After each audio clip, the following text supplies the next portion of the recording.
은혜로우신 하나님입니다. 먼저 하나님의 말씀 시편 145편 17절로 20절에 있는 말씀 제가 읽도록 하겠습니다. 여호와께서는 그의 그 모든 행위에 의로우시며 그 모든 일에 은혜로우시도다. 여호와께서는 자기에게 간구하는 모든 자 곧 진실하게 간구하는 모든 자에게 가까이 하시는도다. 그는 자기를 경외하는 자들의 소원을 이루시며 또 그들의 부르짖음을 들으사 구원하시리로다. 여호와께서 자기를 사랑하는 자들은 다 보호하시고 악인들은 다 멸하리로다. 아멘. 오늘은 무슨 날이죠? 네, 감사합니다. 안식일이라고 크게 대답해 주신 집사님이 계셔서 감사합니다. 오늘은 안식일이면서 설날입니다. 어떻게 안식일을 보내야 될지 고민이 많았는데 또 안식일을 이렇게 설날을 맞이했지만 우리 성도님들이 안식일을 기억하여 거룩히 지키기 위해 성전을 찾아주심에 진심으로 감사를 드립니다. 작년 한 해 동안 한번 생각해 보십시오. 여러분들은 어떤 마음으로 1년을 보내셨습니까? 그리고 새로운 한 해를 맞이했는데 한 달을 또 보냈어요. 특별히 한국인들한테는 이 1년을 두 번 맞이할 수 있는, 새롭게 두 번을 맞이할 수 있는 특권이 있는 것 같아요. 하나는 이 1월 1일 예전의 표현으로 한다면 신정이 있고 설날을 뭐라고 했죠? 구정이라고 이야기했습니다. 새로운 1년을 새롭게 맞이하는 겁니다. 그래서 첫째 날에 다짐했던 그 마음이 흐트러졌다고 한다면 새롭게 이 설날을 맞이해서 새로운 다짐을 다시 한번 가다듬으면 더 좋겠다라는 생각을 해보았습니다. 이 설날을 위해서 우리 집사님들이 이 설날 맞이하기 전에 전주에 지난주에 수요일날과 목요일날 오셔가지고 교회 이 본당도 청소하시고 바닥 청소하시고 전체적으로 청소하시고 식당도 지난주에 느끼셨는지 모르겠지만 바닥과 여러 곳을 청소를 해주셔가지고 제가 보기에는 아주 완전히 새로 와서 너무너무 깨끗해서 바짝바짝 빛나는 것처럼 느꼈는데 그리고 그렇게 준비를 하고 그 다음날은 또 명절을 맞이해서 우리 성도님들을 위해서 몇몇 분들을 위해서 여러 가지 또 여집사님들이 애를 많이 써주셨습니다. 너무너무 감사합니다. 우리가 살아가면서 힘들 때가 많이 있습니다. 정말 힘들 때가 많이 있어서 격려가 필요하고 또 위로가 필요할 때가 너무나 많은 생일을 살아갑니다. 그런 중에 우리는 놓치는 것이 많이 있습니다. 힘들고 어려운 중에 하나님도 놓치고 여러 가지 하나님께서 주신 것들이 많음에도 불구하고 감사치 못하면서 살아가지 않는가 생각이 듭니다. 오늘 시편 145편의 말씀을 중심으로 해서 은혜로우신 하나님의 놀라우신 섭리와 그 은혜를 생각하는 시간을 갖도록 하겠습니다. 여기 시편 145편 17절에 여호와께서는 그 모든 행위에 의로우시며 그 모든 일에 무엇하시다라고요? 은혜로우시다라고 말씀하고 있습니다. 하나님은 정말 은혜로우신 분이실까요? 하나님은 정말 그 행위가 모두 의로우신 분이실까요? 우리가 잘 아는 토마스 에디슨입니다. 그가 1914년 12월에 67세 되던 해에 그의 연구실이 화재로 몽땅 타버린 일이 있었습니다. 피해 금액은 당시에 1914년 그 당시에 200만 달러 또는 아주 모든 연구실이 다 타버렸어요. 잿더미가 돼버렸어요. 보험사에서 기껏 청구해서 받을 수 있는 돈은 50만 달러에 지나지 않았습니다. 4분의 1밖에 되지 않습니다. 막대한 피해, 모든 연구 자료가 손상되고 완전히 없어지는 것입니다. 학문적인 성과뿐만 아니라 그의 원고와 메모와 여러 가지 실험들의 모든 기록들이 다 불타버리는 거예요. 불이 났다는 소식에 에디슨이 허둥지둥 옷도 막 걸치는 듯 마는 듯 하고서 그 연구실 앞으로 갔더니요, 불이 활활 타고 있어요. 여러분 같으면 어떤 마음이 듭니까? 어떻게 하시겠어요? 빨리 119 부르라. 막 이야기하고 도와달라고 막 소리치지 않으시겠어요? 근데요, 이상하게도 토마스 에디슨 불구경하고 있었어요. 만만의 미소를 지으면서 불구경하고 있는 거예요. 왜 그럴 수 있었을까요? 도무지 이상해가지고 많은 사람들이 의문을 가지고 있을 때에 에디슨이 그의 아내를 불러달라고 이야기했습니다. 아내를 불러달라고 해놓고 난 다음에 그 아내가 그냥 허겁지겁 눈물을 흘리면서 그 연구실이 불타고 막 그랬으니 얼마나 속상하겠어요. 근데 그의 남편인 에디슨의 얼굴을 보니까 만만의 미소를 지으면서 세상 아주 밝은 표정으로 그 불이 나는 것을 바라보면서 있었습니다. 뭐라고 이야기하냐면, 여보 저것 좀 봐. 우리가 세상에서 볼 수 없는 가장 큰 불을 우리가 지금 보고 있어. 조금 속상한 일은 되겠지만 우리의 인생에서 이 불타는 쇼를 놓치고 싶지는 않아. 그리고 다시 시작할 수 있기 때문에 나는 감사하고 있어. 처음부터 시작할 수 있는 여러 가지 발명의 그 길을 시작할 수 있어. 여러분, 에디슨이 그때 절망하고 완전히 포기했다고 한다면 그는 위대한 발명가가 되지 못했을 것입니다.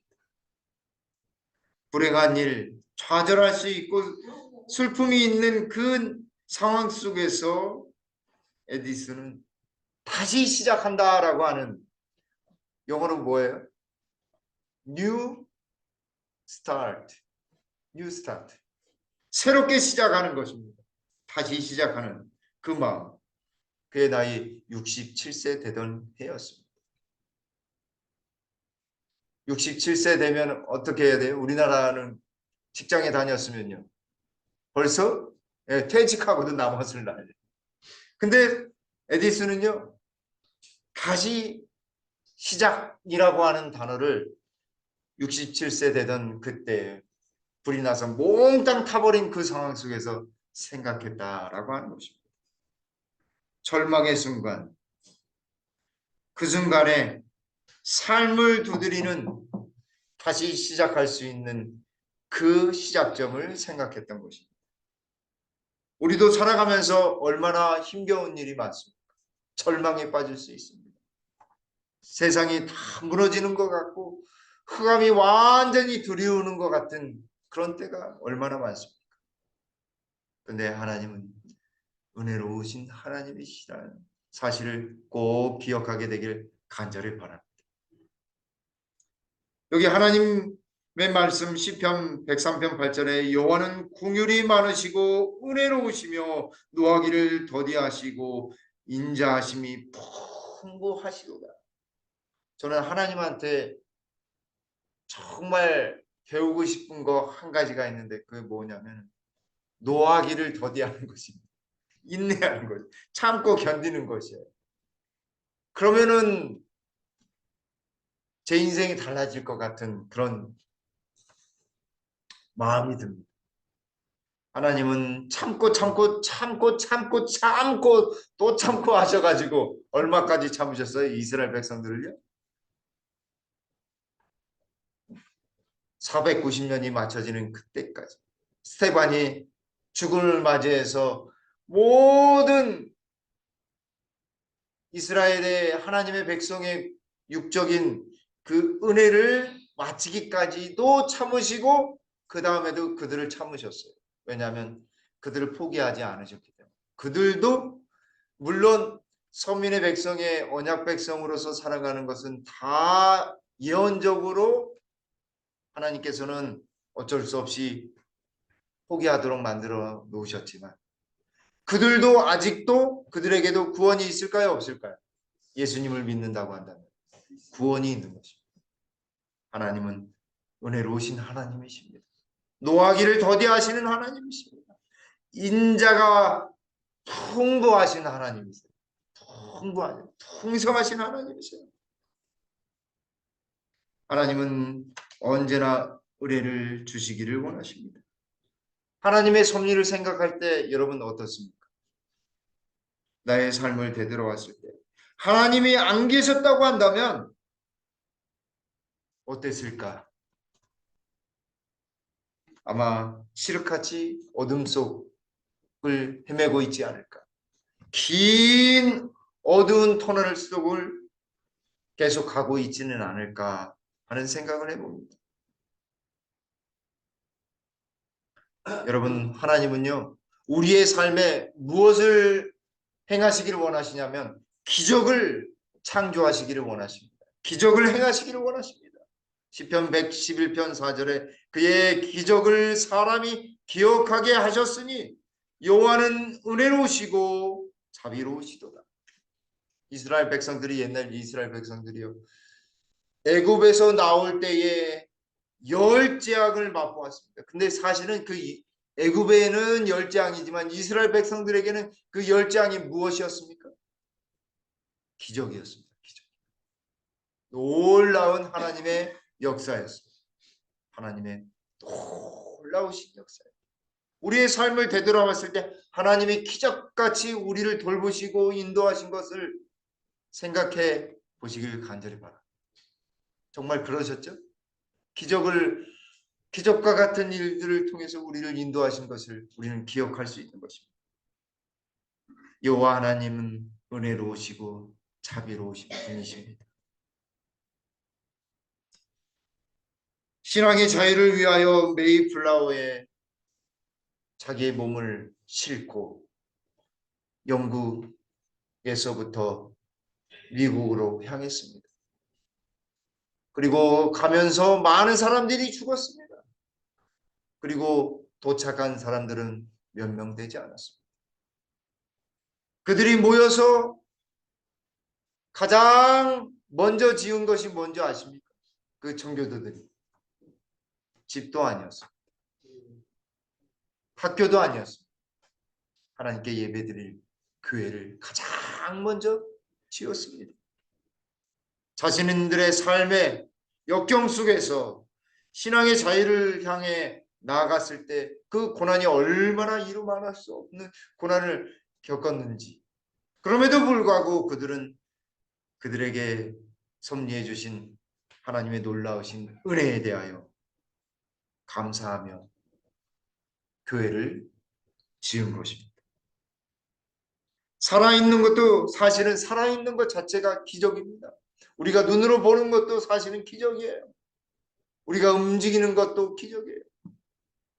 우리가 이렇게 하나님께 예배드리는 것도 기적과 같은 일이 아니겠습니까? 이 세상에서는 정말 기적이 많이 베풀어지고 있는 상황 속에서 우리는 감사치 못하고 있는 것을 볼 때 얼마나 하나님은 은혜로우시고 자비로우신 분이신지 다시 한번 역설적으로 생각할 수 있을 것이다 라는 생각을 해봅니다. 시편 116편 5절에 여호와는 은혜로우시며 의로우시며 우리 하나님은 긍휼이 많으시도다. 시편 145편 8절에 여호와는 은혜로우시며 긍휼이 많으시며 노하기를 더디하시며 인자하심이 크시도다.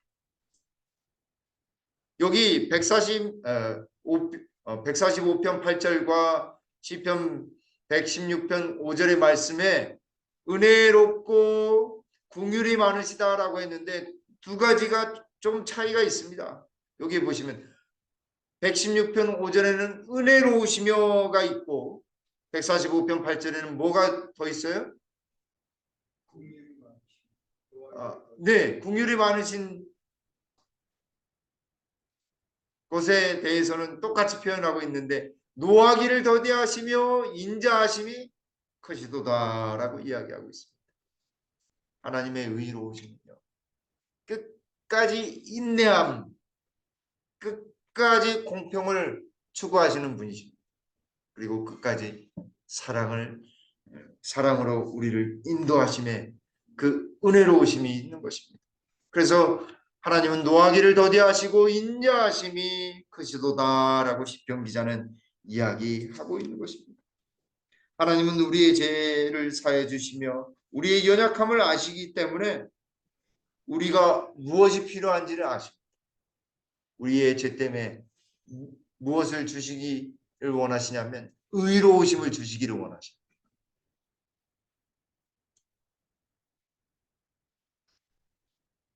여기 아주 중요한 말씀, 가장 핵심적인 말씀인데 시편 145편 17절에 여호와께서는 그 모든 행위에 의로우시며 그 모든 일에 은혜로우시도다.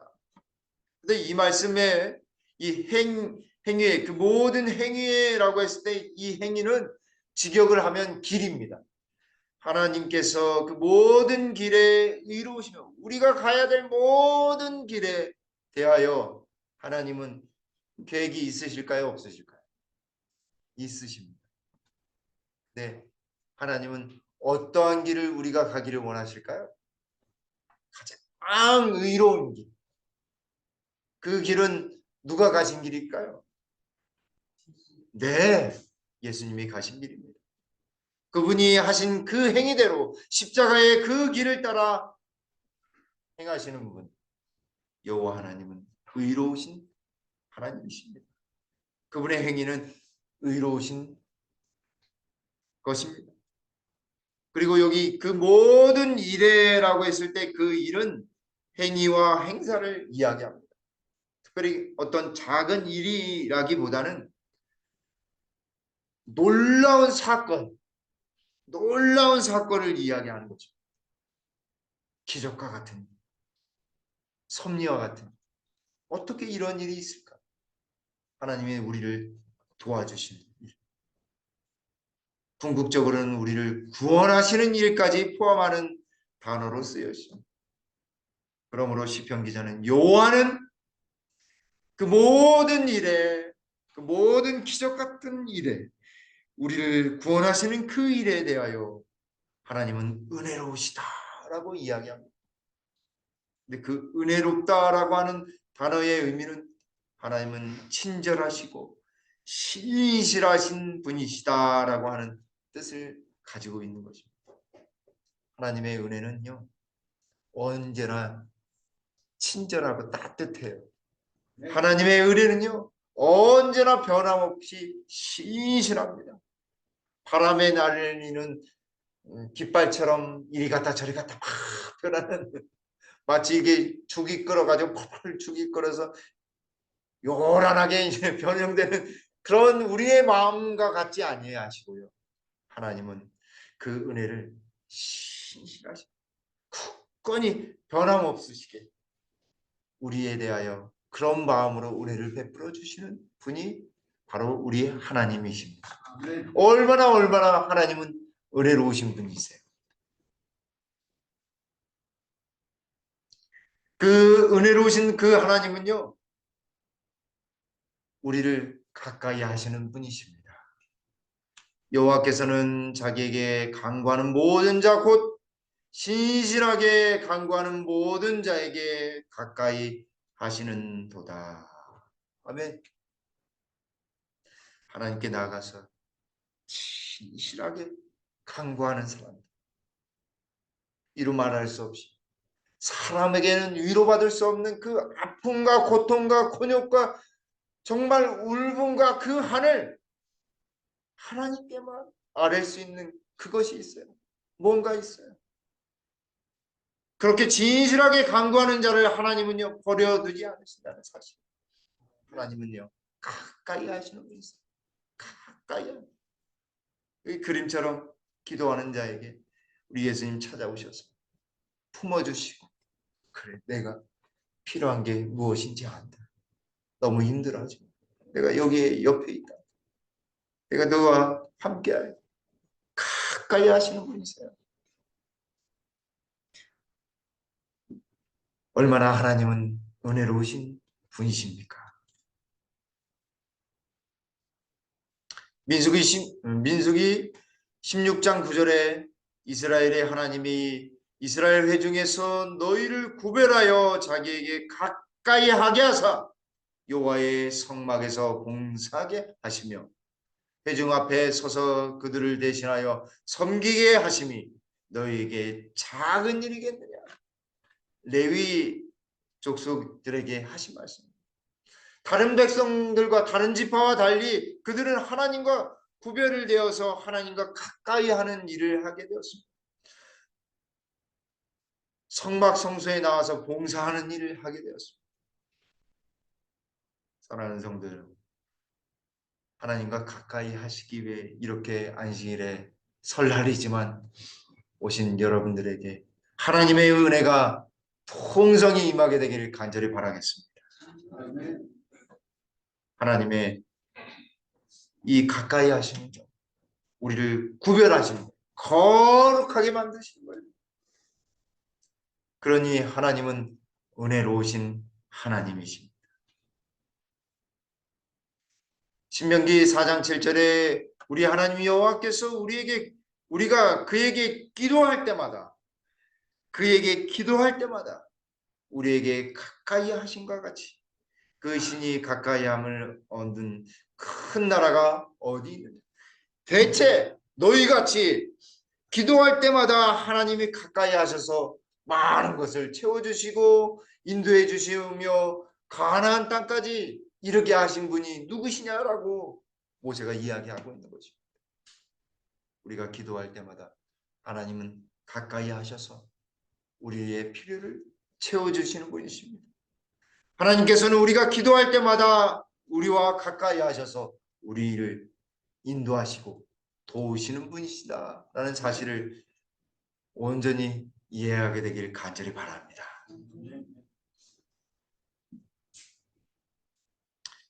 하나님은 가까이 하시는데 어떤 사람을 가까이 하시는가? 시편 34편 18절에 여호와는 마음이 상한 자를 가까이 하시고 중심으로 통회하는 자를 구원하십니다. 이 가까이 한다라고 하는 말씀과 구원한다라는 말씀이 상응되어지고 있습니다. 대꾸되어 있습니다. 다시 말하면 가까이 하신다라고 하는 것은 우리를 어떻게 하시겠다라고 하는 것이에요. 구원하시겠다라고 하는 것입니다. 걱정하지 말아라. 내가 너 구해줄게. 내가 너 도와줄게. 내가 염려하지 마. 내가 다 해결해줄게. 마음이 상한 자를 가까이 하시는 하나님. 중심으로 통회하는 자를 구원하시는 하나님이십니다. 우리 하나님은 은혜로우신 하나님이십니다. 시편 65편 4절에 주께서 택하시고 가까이 오게 하사 주의 뜰에 살게 하신 사람은 복이 있나이다. 하나님의 성전에 하나님과 같이 함께하는 일이 얼마나 감사한 일입니까? 옛날 이스라엘 백성들의 다윗 왕 때, 특별히 솔로몬 왕 때 성전이 지어지면서 어디에다 지었냐면 왕의 궁전의 뒤편 북쪽에, 이스라엘 북쪽의 시온산에 거기에다가 하나님의 성전을 건축했습니다. 주께서 택하시고 가까이 오게 하사 하나님의 성전을 그의 집의 뒤편에 짓게 하신 것입니다. 그러니 얼마나 감사할까요? 자기의 손으로 하나님의 성전을 지었습니다. 하나님의 집에 가까이 하는 자는 복이 있겠다 말씀하십니다. 오늘 하나님의 집에 오신 모든 분들에게 하나님의 축복이 온전히 임하게 되기를 간절히 바랍니다.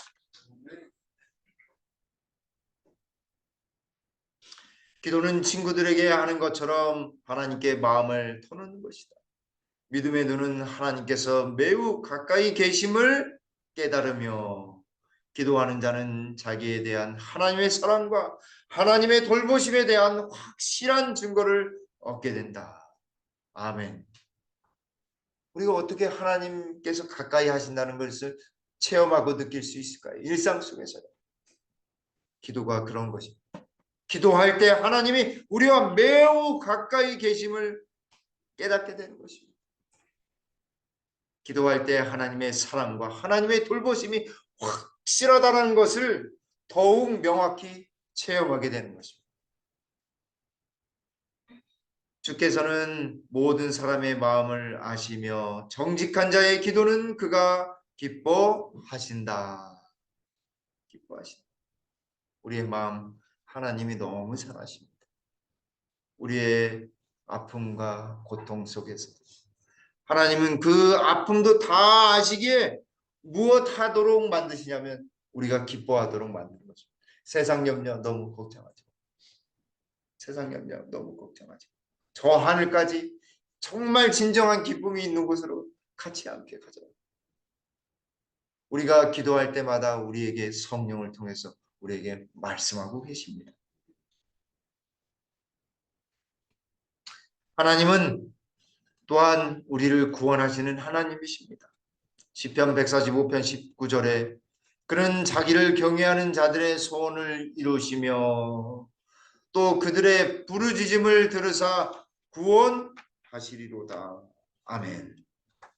하나님은 경외하는 자의 소원을 이루시는 분이십니다.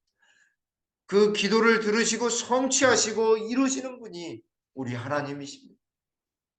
그리고 우리의 기도를 들으시는 분이 우리 하나님입니다. 여기 그들의 부르짖음을 들으사라고 했을 때 그 부르짖음이라고 하는 히브리 말은 쏴브라고 하는 단어인데 그 뜻의 의미는 눈물을 흘리면서 통회하면서 도움을 간절히 구하는 것이에요. 울부짖는 거예요. 하나님 제발. 그래서 고통이 극에 달하고 심령이 무너지고 우리의 존재가 막 흔들릴 때 울부짖음이 나오지 않습니까? 정말 울부짖음이 나와요. 하나님은 그 울부짖음을 들으사 무엇 하신다고요? 구원하신다는 사실을 꼭 기억하게 되길 간절히 바랍니다. 아멘. 간절한 소원, 절망 중에 하나님께 작은 간절한 부르짖음 하나님께서 들으신다라고 하는 것입니다.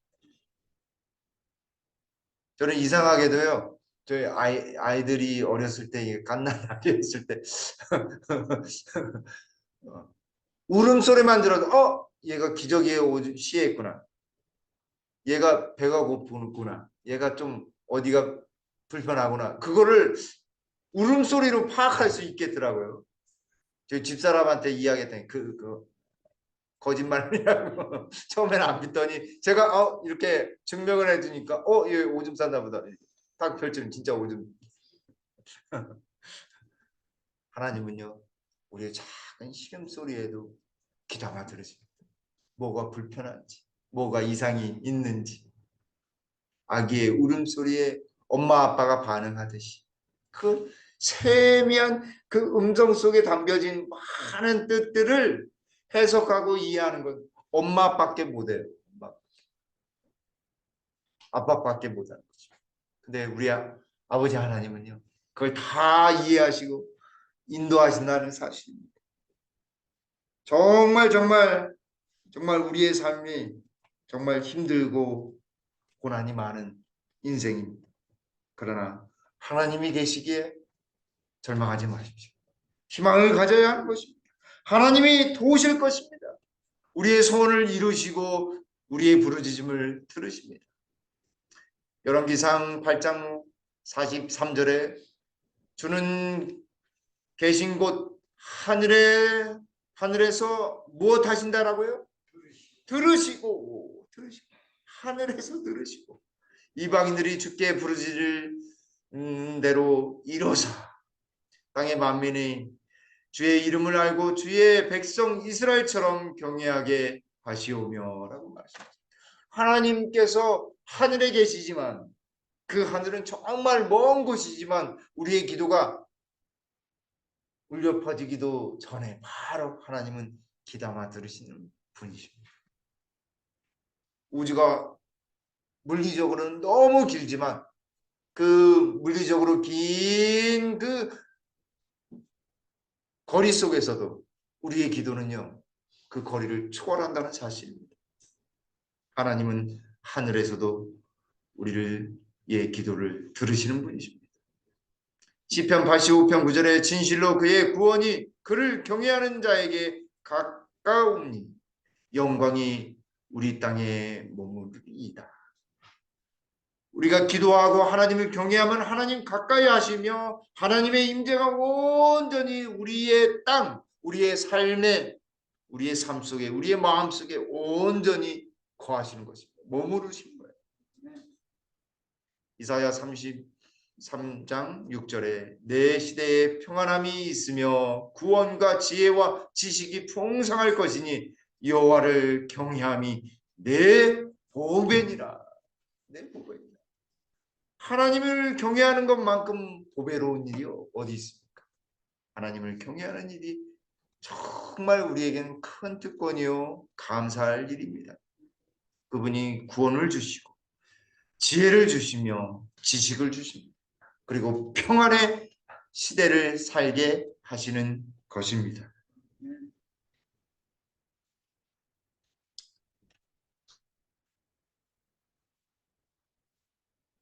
기도는 영혼의 호흡이며 영적 힘을 얻는 비결이다. 다른 어떠한 은사도 기도를 대신하지 못하며 영혼의 건강을 유지하게 하지 못한다.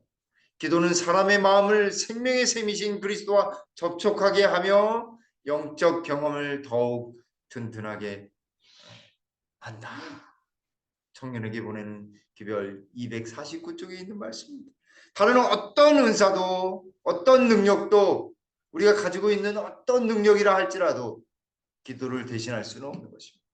우리의 이 영혼의 건강을 위해서는 기도해야 하는 것입니다.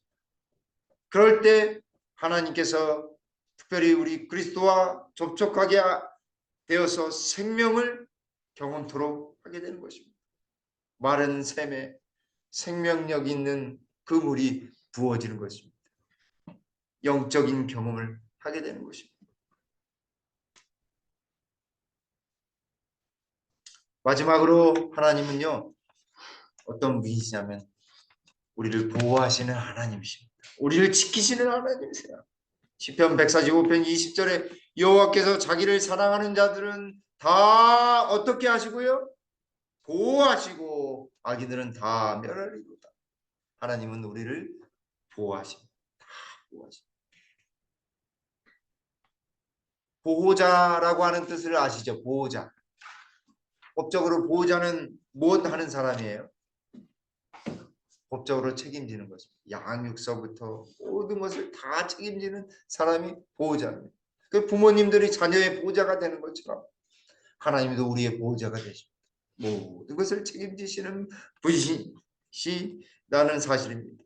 하나님은 우리를 안전하게 살게 하시고 우리가 그날 마치기까지 우리를 끝까지 보호하시는 분이십니다.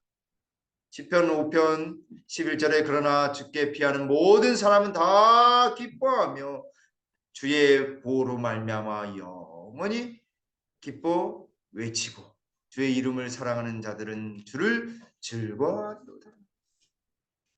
하나님은 우리를 보호하시는 하나님이십니다. 시편 31편 23절에 여호와께서 진실한 자를 어떻게 하신다라고요? 보호하신다. 하나님은 28절에 하나님은 우리를 사랑하시며 정의를 사랑하시며 우리를 버려두신다. 버려두지 아니하신다라고요? 버려두지 아니하시고 영원히 우리를 보호하시는 하나님이심을 우리가 기억해야 하겠습니다. 우리는 창조에 의하여 그리고 구속에 의하여 그분의 것이다. 우리의 신체는 우리의 뜻대로 취급하고 타락시키는 습관으로 파괴시켜 하나님께 온전한 봉사를 드리기가 불가능하게 하도록 할 수 있는 우리 자신의 것이 아니다.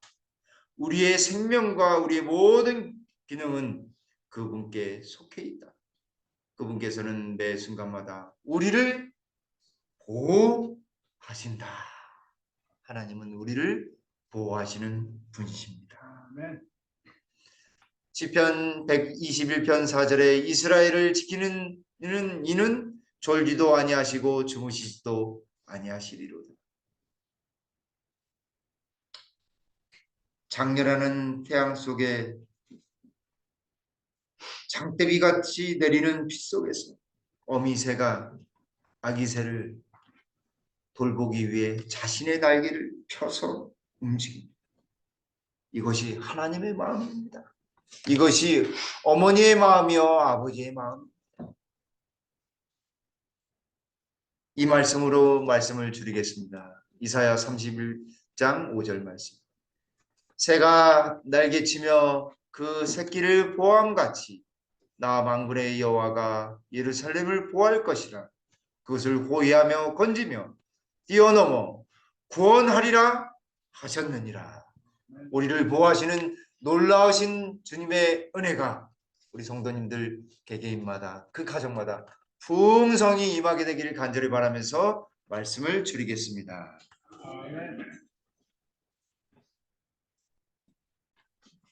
아버지 하나님, 우리를